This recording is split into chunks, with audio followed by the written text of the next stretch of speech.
नमस्कार, NF news पर आप सभी को बहुत स्वागत। मैं हूं आपके साथ अभिषेक पुंडी। घुसपैठ इस दुनिया की इस वक्त सबसे बड़ी समस्या बनती जा रही है। आप सोच रहे होंगे दुनिया की क्यों? क्योंकि सिर्फ हिंदुस्तान में ही घुसपैठ एक बड़ी समस्या नहीं है, बल्कि दुनिया इससे बेहाल है। आज आपको दो खबरों के बारे में बताएंगे। पहली खबर हिंदुस्तान से है और यहाँ के सुप्रीम कोर्ट का एक फैसला आया, और दूसरी खबर है स्वीडन से।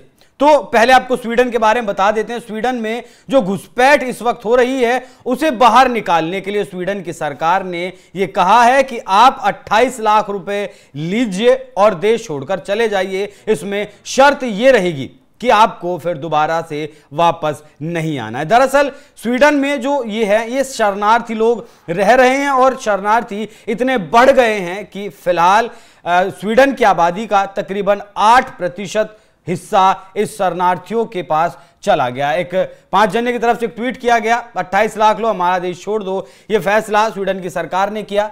स्वीडन में मिडिल ईस्ट और दूसरे मुस्लिम देशों से आए शरणार्थियों की आबादी वहां की कुल जनसंख्या का 8.1 हो चुकी है। स्वीडन में घुसपैठियों को 28 लाख देकर देश छोड़े जाने को कहा गया। स्वीडन छोड़ने वाले इमिग्रेंट्स को भारी भरकम राशि दी जाएगी ताकि वो अपने देश या दूसरे मनचाहे देश में जाकर जीवन शुरू कर सके। ये ऐलान यूं ही नहीं, दरअसल स्वीडन में बीते कुछ समय से इतने शरणार्थी आए कि वहां के लोग परेशान रहने लगे।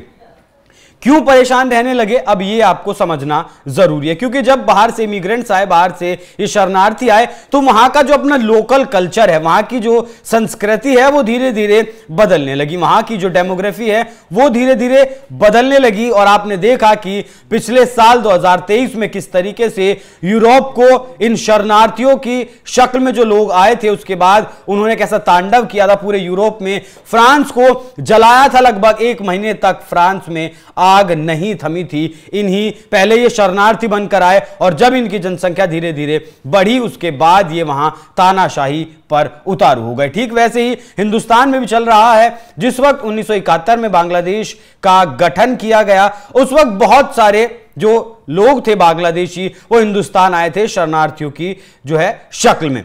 उस टाइम के राज्यपाल की रिपोर्ट थी कि 40 लाख शरणार्थी असम में आए थे और 57 लाख बांग्लादेश में आए थे, जिससे कि अब असम परेशान है। क्योंकि असम एक छोटा राज्य है, वहां की आबादी बेहद कम है, जिस वजह से वहां की जो डेमोग्राफी है बहुत सारे जिलों की, वो बदल गई। वहां का कल्चर बदलने लगा, वहां की संस्कृति बदलने लगी। और बंगाल का तो आपको हाल जो है वो शायद बताने की जरूरत नहीं है, किस तरीके से तुष्टीकरण की राजनीति में अंधे होकर वहां की सरकार पिछले 11 साल से लगातार इन लोगों के हित में काम कर रही है। सारा चक्कर वोट बैंक की राजनीति करने का है। तो इसमें हमारे सुप्रीम कोर्ट का एक फैसला आया, जिसमें यह कहा गया, राजीव गांधी के वक्त में संविधान में एक धारा 6A करके जोड़ी गई थी, जिसे सुप्रीम कोर्ट ने अपने फैसले में अवैध बताया था। लेकिन अब सुप्रीम कोर्ट ने अपना ही फैसला पलटते हुए उस धारा को वैध करार दे दिया है। इसके तहत यह कहा गया कि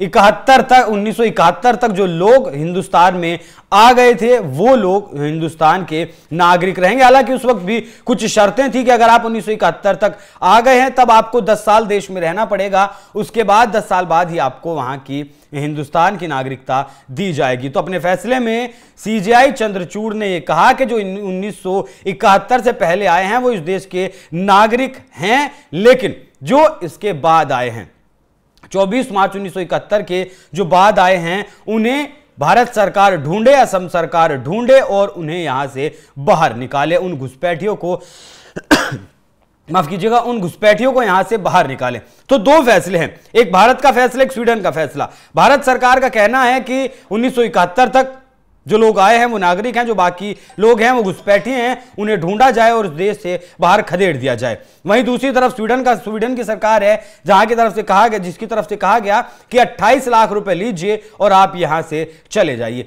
तो आप समझ सकते हैं कि ये जो शरणार्थी की शक्ल में घुसपैठी आते हैं, उनसे दुनिया कितनी विचलित हो चुकी है, किस तरीके से दुनिया के अलग अलग हिस्सों में जाकर ये अपना तांडव रचते हैं। वहां के जो लोकल होते हैं उन्हें परेशान करते हैं और अपनी संस्कृति को उनके ऊपर थोपने की कोशिश करते हैं। कन्वर्जन किस हिसाब से ये लोग करते हैं, करवाते हैं, वो किसी से ढका छुपा नहीं है। हिंदुस्तान में लैंड जिहाद, लव जिहाद, वोट जिहाद, न जाने थूक जिहाद, कितने तरीके के जिहाद ये लोग चलाए हुए हैं। तो दोनों फैसले आपके सामने, एक स्वीडन का फैसला, एक भारत के उच्च न्याय माननीय सुप्रीम कोर्ट का फैसला।